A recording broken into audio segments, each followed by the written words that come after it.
Hola, muy buenos días, ¿qué tal? ¿Cómo estáis? Estoy muy ilusionada porque aunque parezca increíble, ya es esta época del año en la que nos toca hacer balance y en este caso hablar de las mejores lecturas del año.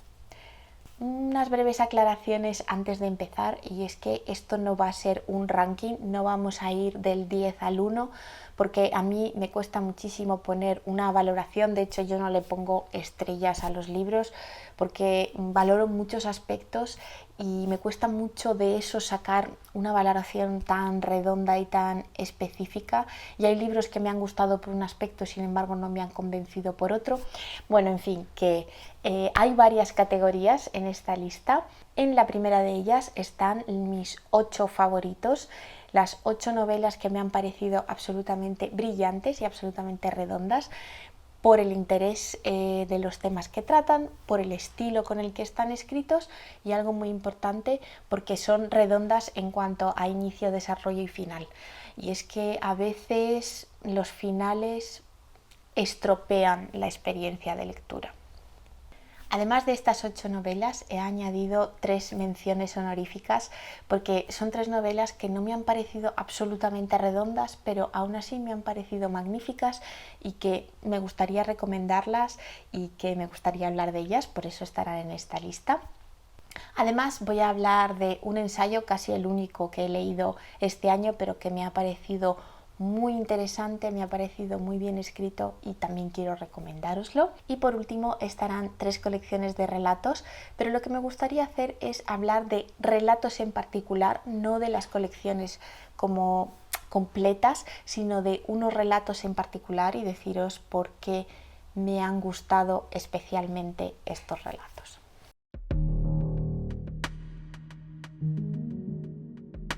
La primera novela de las que os quiero recomendar y que ha sido una lectura magnífica de este año, de hecho la hice bastante a principio de año, es esta novela del escritor iraquí Ahmed Saadawi, que se llama Frankenstein en Bagdad, que está editada por Libros del Asteroide.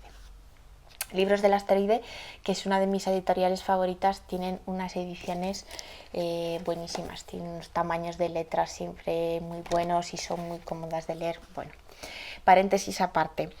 Esta es una novela de 2013, está escrita en árabe y tiene una traducción de Ana Gil Verdagil.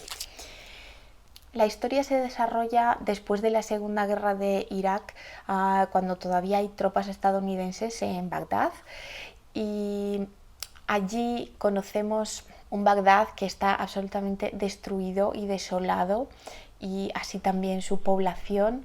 Y en esta novela conocemos a varios personajes que intentan sobrevivir en este ambiente un poco desesperanzador, y uno de ellos en particular es cansado un poco de todos los atentados y de toda la violencia y todas las muertes que constantemente sigue habiendo por la ciudad. Decide que para poder ofrecer una despedida digna a las víctimas que, bueno, pues que sufren tantas familias que hay, porque bueno, en los atentados las víctimas quedan en muchos casos irreconocibles, en muchos casos prácticamente inexistentes. Entonces él decide ir recogiendo partes de cuerpos de estos atentados y de toda esta violencia, y de alguna manera fabricar un único cuerpo completo que poder ofrecer a las familias y con el que éstas, digamos, puedan despedirse y puedan hacer los rituales del entierro y de la despedida en la muerte de un ser querido, que de otra manera no es posible hacer la ceremonia. Entonces este es el propósito inicial y un poco este es pero bueno, este cadáver compuesto de trozos cobra vida, al igual que en la novela de Mary Shelley. Y lo que ocurre es que este cuerpo, este cadáver compuesto, cobra vida y decide llevar a cabo una venganza. Una venganza que además esta criatura piensa que lleva a cabo en nombre de la justicia, para poder hacer justicia. Entonces, a partir de allí es, digamos, cuando empieza la trama realmente de esta historia, y ya no voy a contaros nada más. Los personajes son muy interesantes, me han gustado mucho el desarrollo de los temas políticos, sociales y filosóficos. Ya digo, uno de ellos el de la justicia, otro de ellos el de la venganza, otro de ellos muy importante el de la violencia. Se habla de religión, se habla de libertad de expresión, se habla de periodismo atado a la libertad de expresión, de política y todo esto, ya digo, con esta historia un poco sobrenatural, ¿no? De que existe una criatura que de repente cobra vida, pero además tiene conciencia y además bueno, un poco sabe lo que ocurre, ¿no? Y sabe cómo desenvolverse en el mundo. Y aprovecho también para decir que un poco en contraste y en comparación con el Frankenstein de Mary Shelley, me ha gustado mucho esta alusión y este coger el tema, ¿no? De una criatura que de repente cobra vida. Aunque los propósitos de los creadores son muy diferentes, y también cómo resultan ser las criaturas y por dónde lleva cada autor su historia, me ha resultado muy interesante. Totalmente recomendable que las leáis juntas si es que no habéis leído ya el Frankenstein de Mary Shelley. Y me ha gustado mucho porque este es un claro caso de inspiración y de alguna manera de hacer homenaje a la historia original, pero esta historia en sí misma es absolutamente original, es completamente diferente, a la vez que evidentemente tiene muchas similitudes, porque está esta criatura, ¿no? Que está hecha de partes de otros cuerpos y que cobra vida y que tiene que desenvolverse en este mundo. Así que, bueno, en fin, que me ha parecido súper interesante. El siguiente libro en esta lista de libros magníficos, maravillosos, absolutamente redondos, es Evgeny Onegin, del escritor ruso Alexander Pushkin. De Pushkin ya tengo un vídeo específico, os dejaré abajo un link en la descripción. Y Evgeny Onegin es una de sus últimas novelas. Es una novela escrita en verso, porque Pushkin sobre todo era poeta, aunque luego sobre todo en su última época también escribió prosa. Es una novela en la que Pushkin parte del romanticismo, del estilo romántico de la época, y poco a poco empieza a desengancharse de él. De hecho, aquí hay un personaje que es el prototipo de personaje romántico, que es Tatiana, que se ha convertido en uno de mis personajes favoritos. Otra cosa increíble de esta novela es la traducción. No puedo dejar de hablar de la traducción, porque esta es una novela en verso y ya sabéis que, bueno, todas las cosas escritas, pero sobre todo la poesía, que tiene tanto que ver con la sonoridad y tiene tanto que ver con el ritmo. Y en este caso me parece que el traductor Mikhail Chilikov ha hecho un trabajo magnífico. Está traducida en verso, es decir, en el español se lee en verso también. Me pareció que las rimas, cuando correspondían, eran las oportunas.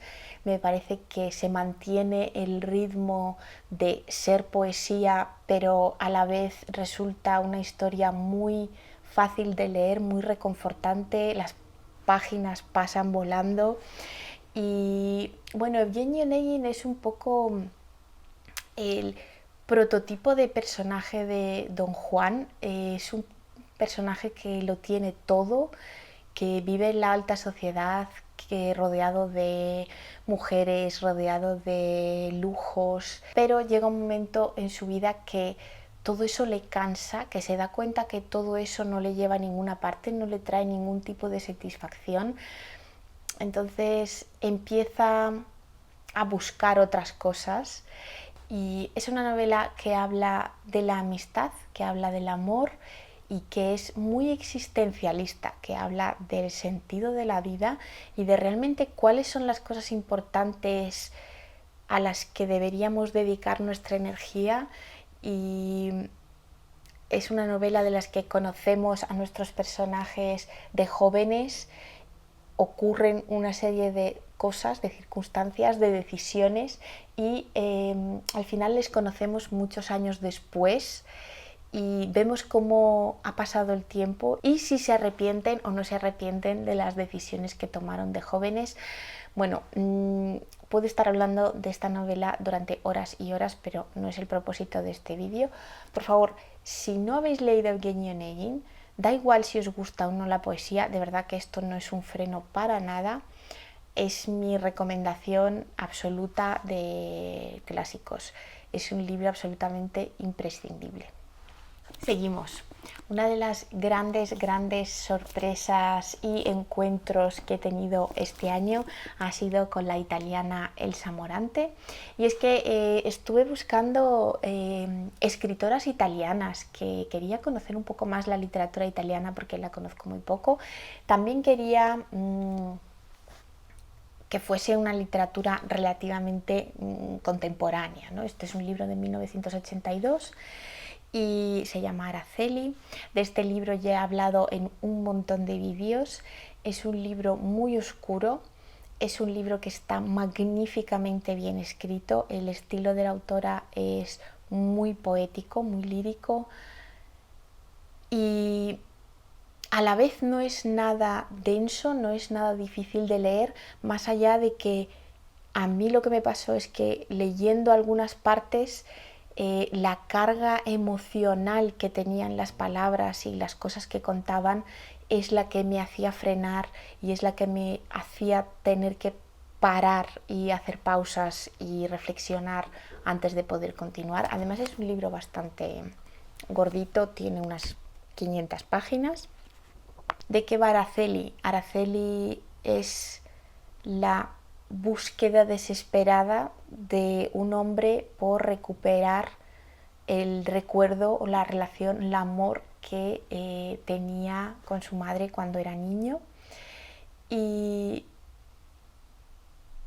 emprende un viaje físico, un viaje real, pero sobre todo el libro es un viaje emocional a los recuerdos, a los miedos, a los sueños, a las cosas que creíamos que eran y luego resultan ser de otra manera.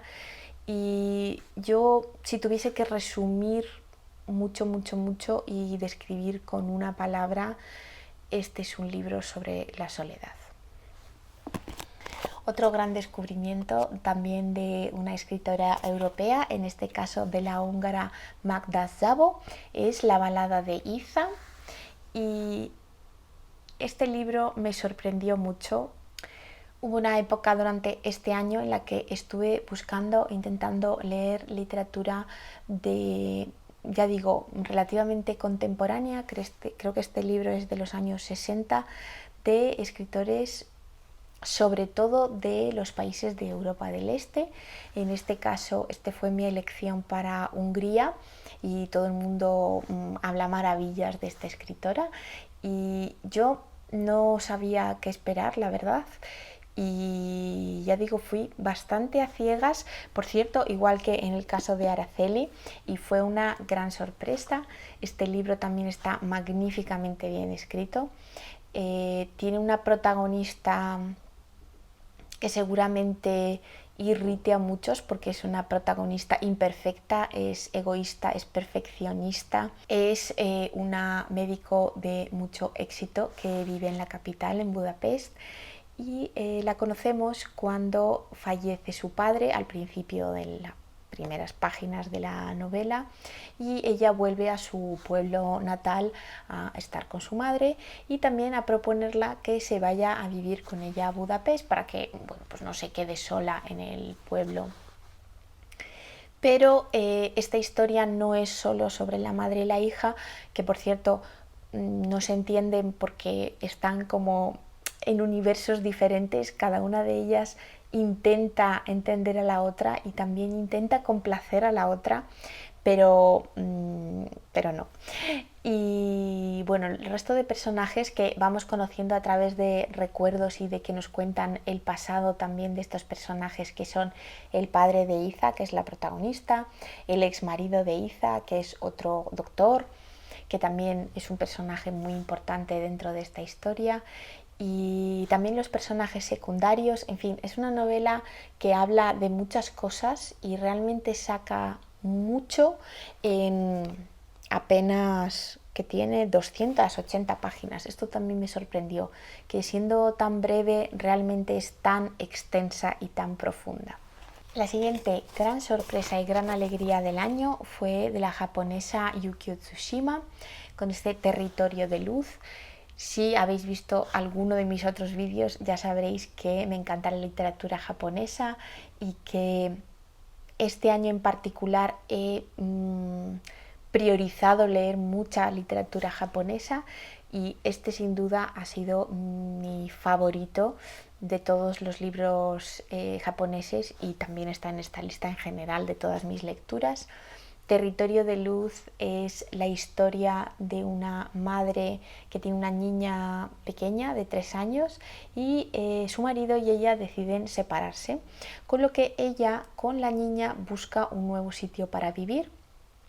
Es un libro muy metafórico, es un libro muy bellamente escrito, y a través de unas escenas cotidianas de cómo buscan el piso, de cómo es su mudanza, de cómo es su relación con los vecinos, de cosas que le ocurren a esta mujer en la oficina, cosas muy cotidianas, son todas las cosas que la acompañan en este periodo de transición, porque este libro, digamos, que se desarrolla desde que ella decide separarse de su marido hasta que la separación es definitiva y además ellas encuentran una vivienda definitiva. Este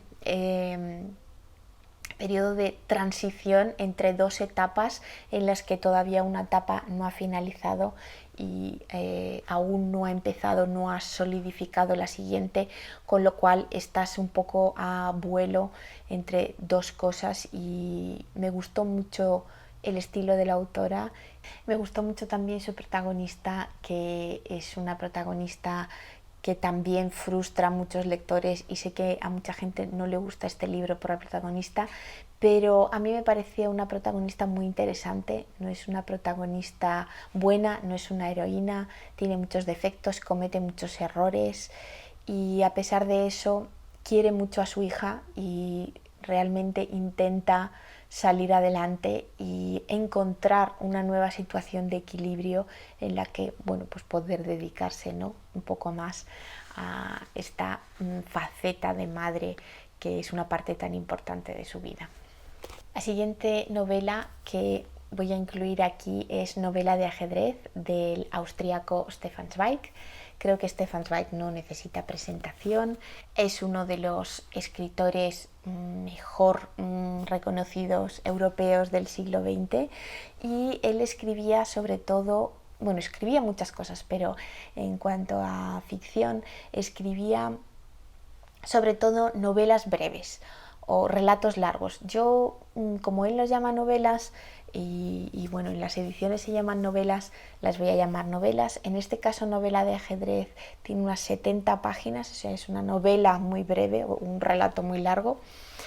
Y Stefan Zweig tiene esta habilidad de que parece que no te está contando nada importante, parece que no te está contando nada muy relevante, porque en general las cosas que ocurren en sus novelas son cosas muy cotidianas, sus personajes son muy identificables y son muy imperfectos, y a la vez hace con muy pocas palabras, hace que nos identifiquemos con ellos y que suframos con ellos y que los queramos.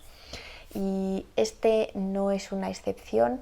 Novela de ajedrez trata sobre el ajedrez, trata sobre dos jugadores que han tenido encuentros muy diferentes con el ajedrez, pero en ambos casos el ajedrez ha supuesto un cambio absoluto en sus vidas, y circunstancialmente se encuentran ambos a bordo de un barco y de casualidad se descubren y deciden sentarse a jugar una partida de ajedrez. El ajedrez es un poco una excusa, pero a la vez es el motivo por el que ocurre todo. Bueno, no voy a desvelaros nada más. Si por algún casual no habéis leído nada de Stefan Zweig, creo que ese es un muy buen comienzo. El siguiente libro, que también es muy cortito, creo que tiene unas 100 páginas. Sí, unas 100 páginas, es del checo Bohumil Hrabal y se llama Una soledad demasiado ruidosa. En este caso, la traducción del checo es de Mónica Zgustova. Bueno, me encanta la foto de esta cubierta y este es un libro muy filosófico, muy existencialista y un poco paranoico. Y es que tenemos a nuestro protagonista que trabaja en una prensa de papel a la que llegan libros prohibidos, entre otras cosas, que tiene que destruir, tiene que convertir en unos cubos de papel triturado que luego pues vienen a llevarse para destruir. Y él se dedica a rescatar libros de todos esos que le vienen para destruir y a llevárselos a su casa, ya digo, para rescatarlos. Y bueno, es un libro que habla de muchas cosas, es, ya digo, muy existencialista, se plantea mucho cuál es el objetivo de la vida, cuál es para qué estamos aquí, ¿no? Y para qué todo esto. Es un libro que habla del amor, es un libro que habla de política, que habla de los totalitarismos, que habla de la opresión, de la censura, pero también habla del arte y de literatura.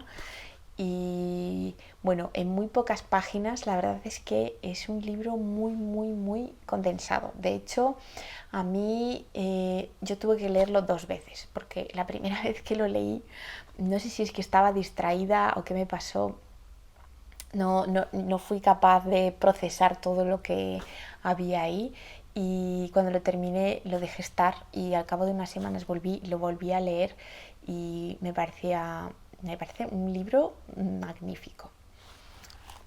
Con el siguiente libro me pasó un poco igual. La primera vez que lo leí estaba un poco despistada, no terminé de enterarme muy bien, sabía que me estaba perdiendo un montón de cosas importantes, y me estoy refiriendo al Jardín de la Primavera, un libro de la japonesa Tomoka Shibasaki. Es un libro de 2014 y tiene muchas similitudes siendo totalmente diferentes con el de Una soledad demasiado ruidosa.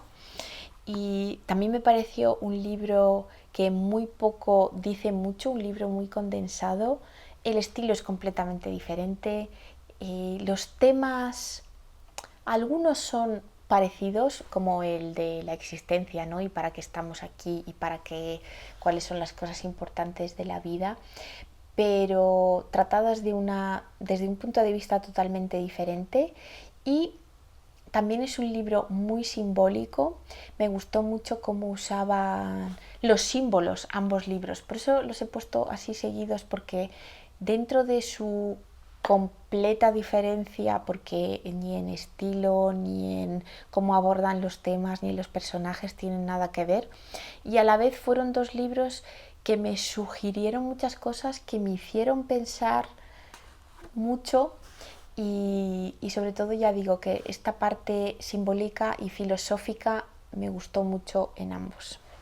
Vengo aquí desde el puesto de edición y es que me he dado cuenta al editar el vídeo que falta una de mis mejores lecturas del año. No sé qué diablos hice cuando hice la selección, porque además este es un libro que ya había leído, sabéis si habéis visto mis vídeos que es uno de mis libros favoritos, y este año lo releí y es la primera parte de En busca del tiempo perdido de Marcel Proust. De hecho, una de las cosas que me pasó es que según iba leyendo, iba viendo las anotaciones que hice cuando lo leí la primera vez, y los iba cambiando de color, y esta vez me han llamado la atención también otras cosas y las iba subrayando de este otro color, así que ahora me ha quedado bicolor este libro. Algunos los dejé a lápiz porque no tenía el boli conmigo cuando pasó esto, y tengo que decir que en esta segunda lectura, aunque iba con las expectativas muy altas, porque en la primera es un libro que me impresionó mucho y me impactó mucho, tengo que decir que ahora, si cabe, lo he disfrutado aún más. Y bueno, poco más voy a decir de Marcel Proust, solo que continuaré leyendo su obra y sin duda sigue estando dentro de mis grandes favoritos.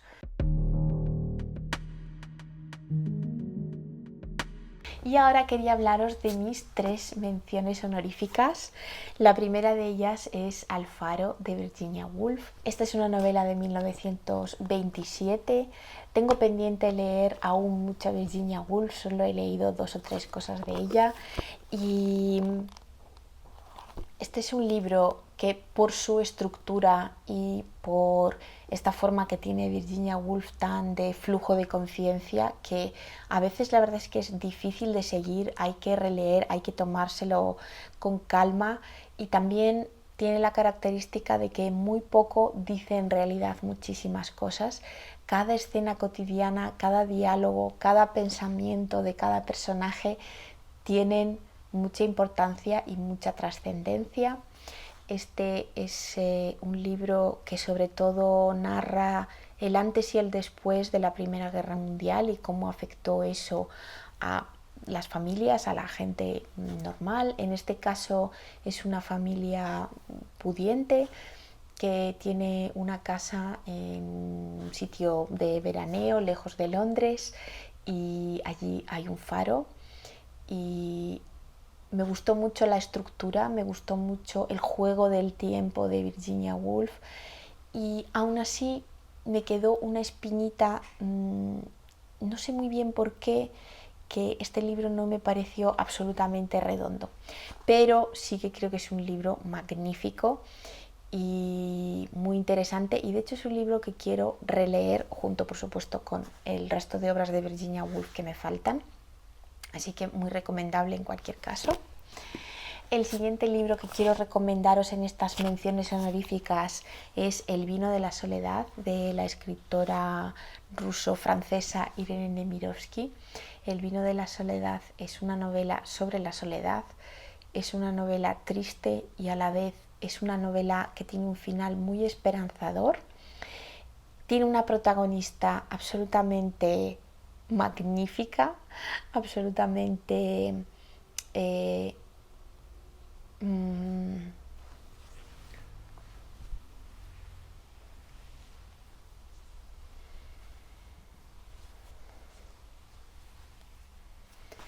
cierta forma es un poco basado en su propia experiencia, porque habla de una niña de una familia muy rica de Kiev, que cuando las cosas empiezan a complicarse a principios del siglo XX, tanto por la Revolución Rusa y posteriormente por la Primera Guerra, su familia decide huir. Primero pasa por Finlandia y finalmente termina en París, pero es una familia desestructurada que mantiene las apariencias porque tiene que mantener las apariencias, pero digamos que cada uno de ellos, la madre, el padre y la chica, que es la protagonista, están absolutamente desconectados los unos de los otros. De hecho, la chica con quien mayor relación tiene y con quien mayor confianza tiene es con su niñera. Y bueno, es un libro, ya digo, que sobre todo habla de la soledad, pero tiene un final muy esperanzador a pesar de que tiene momentos oscuros, y por esto también me gustó que la escritora haya sabido terminar de esa manera. El final de este libro me gustó mucho. Y la última mención honorífica tiene que ser para Solaris, del escritor polaco Stanisław Lem. Este es un libro de ciencia ficción, aparentemente, porque a Lem no le interesa nada lo sobrenatural o las cosas solo por el hecho de ser ciencia, ¿no? Y de los avances científicos. Sobre todo en este libro es un libro muy psicológico, es un libro que nos estudia más bien por dentro en cómo nos afecta a las cosas que queremos y cómo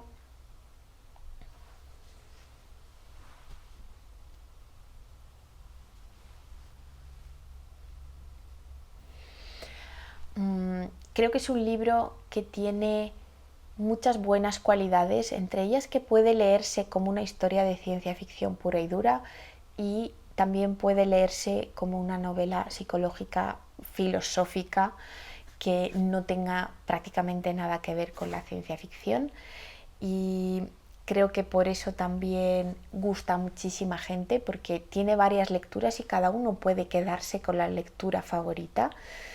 Y no me pareció un libro redondo, no me pareció un libro absolutamente perfecto. Me gustó mucho el final y esto, ya digo, tiene muchos puntos en un libro para mí, pero es verdad que hay algunas cosas en las que decayó un poco. Entiendo por qué el autor hace lo que hace con la exposición y con el desarrollo del libro, pero bueno, tengo que reconocer que hubo partes en las que me sobraron un poquito, pero un poquito solo. En cualquier caso, muy recomendable.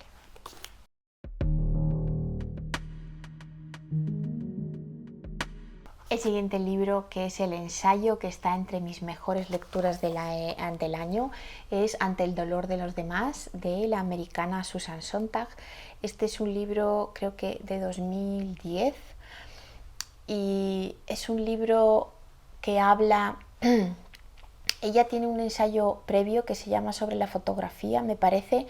Este libro es una revisión y una ampliación de aquel, por lo que he podido entender. El otro no lo he leído, pero digamos que este es uno de sus últimos ensayos. Y en este ensayo sobre todo se centra en cómo las imágenes que consumimos en los medios y que consumimos...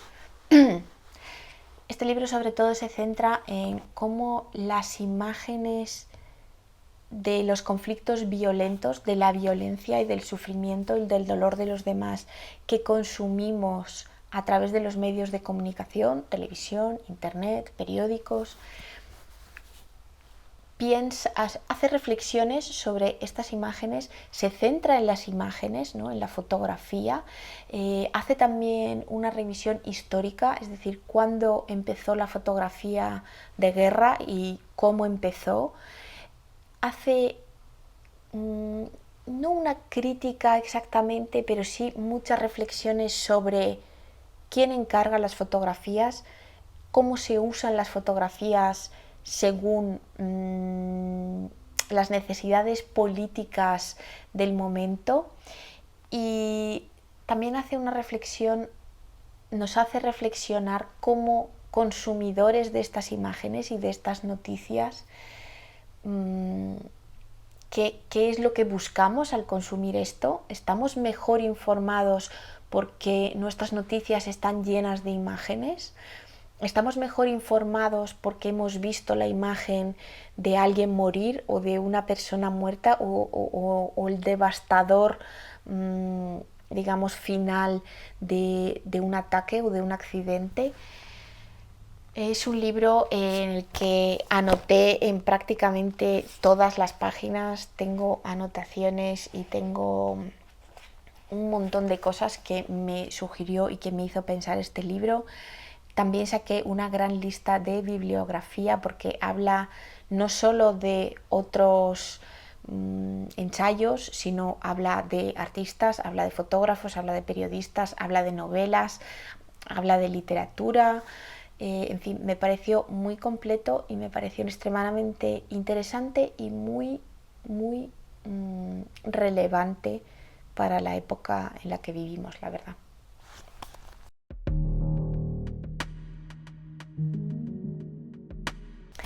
Bueno, me estoy quedando sin luz, pero no quería dejar de contaros sobre los relatos y las 3 colecciones de relatos. En primer lugar, quería hablaros de esta colección de relatos de Mujeres de los Fiordos que edita Nórdica, y son relatos de escritoras noruegas a lo largo de todo el siglo XX. Y en particular quería hablaros de un relato que se llama El mar de la tranquilidad, que es de la escritora Marit Lindström, y tiene una traducción del noruego de Anne-Lise Collett y Ma Josep Udina. Esta es una escritora que nace en Bergen en 1963 y es una escritora de relatos y de novelas, tiene diversos premios en Noruega. Y este relato en particular, El mar de la tranquilidad, empieza como una mujer que va a cruzar una calle, presencia un accidente, un coche atropella a un señor delante de ella y bueno, a partir de ahí se desenlaza una serie de hechos y también desencadena una serie de recuerdos y una serie de deseos y de sueños. En ese sentido es de estos relatos que me gustan, que mezclan los recuerdos con la realidad, con los sueños, con los deseos. Y quería compartiros un pequeño fragmento del relato. ¿Temes la oscuridad?, pregunta él cuando se acaba aquella extraña película, mientras se ríe. ¿Se está riendo? No, contesto, y estoy mintiendo. No, no me da miedo. Pero sí que me da miedo. No es la oscuridad en sí, no es la ausencia de luz. Simplemente es algo que no se entiende, que nunca se cuenta, que no se puede entender, como el silencio. Es más el silencio que la oscuridad. Pero antes era como si ambas cosas tuvieran relación. En el momento en que me lo pregunta, sé que de hecho él tampoco se refiere a la oscuridad. Por otra parte, sé lo que quiere decir. Y son 2 cosas. Podría haberle contestado que son 2 cosas. Una de ellas es mi padre y la otra aquel hombre de la calle, el del atropello. No tiene nada que ver el uno con el otro. Y no obstante, el hombre de la calzada y mi padre en calidad de espectador, como yo misma lo soy, pero no lo digo, no digo nada. El siguiente relato es de la colección que se llama Un día de nieve, de la escritora japonesa Higuchi Ichio.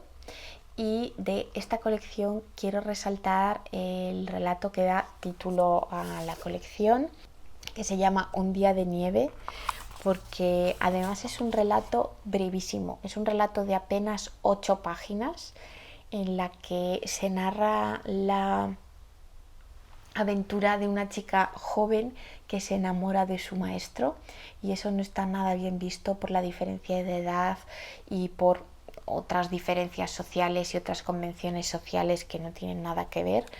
Y ya solo el inicio me pareció impactante, pero es que además tiene un final brillante también. Y empieza así. Los copos de nieve bailan en el cielo como las alas ligeras de las mariposas. Se posan en los árboles desnudos como si los cristales fueran pétalos, y hasta donde alcanza la vista cubren la tierra de un manto plateado. Envidio a los que elogian a sus poemas y sus canciones la belleza de la nieve, además de la luna y la de las flores. A mí solo me recuerda el pasado doloroso que no puedo olvidar. Y de la última colección de relatos que no quería dejar de hablar en este especial de mejores lecturas es la que se llama Cuentos de amor, de locura y de muerte, del uruguayo Horacio Quiroga. Y no tengo conmigo mi ejemplar porque lo he prestado, pero de esa colección quiero resaltar 2 cuentos en particular. Uno de ellos es el cuento más terrorífico, y yo no soy nada de leer terror, pero ese cuento, con lo breve y con lo absolutamente atosigador que está escrito, desde la primera línea sabes que va a pasar algo horrible. De hecho, según vas leyendo, empiezas a intuir qué es lo que podría pasar, y aún así el final te deja absolutamente, a mí me dejó absolutamente, no, tuve que parar de leer y tuve que ponerme a hacer otra cosa. Es el cuento que se llama La gallina degollada y yo creo que se puede encontrar por internet para que lo leáis. Y el otro cuento en un tono mucho más positivo, un cuento bastante onírico y un poco surrealista, y es el que se llama La meningitis y su sombra, y es uno de los cuentos más positivos de la colección. También por eso quiero resaltarlo, porque es verdad que es una colección en general muy oscura, en las que hay desgracia tras desgracia tras desgracia, y realmente se agradece que haya un punto de positividad. Y además el cuento, ya digo, está magníficamente bien escrito. En muy pocas palabras, Quiroga consigue transmitir unas emociones y consigue presentar de una manera a los personajes que me parece absolutamente brillante. No me extraña que esté considerado uno de los mejores cuentistas de Latinoamérica. Y bueno, hasta aquí, y con la puesta del sol terminamos este especial de mejores lecturas de 2022. Si os apetece, compartidme en los comentarios algunas de vuestras mejores lecturas, y como siempre, muchísimas gracias por acompañarme hoy y hasta la próxima. Adiós.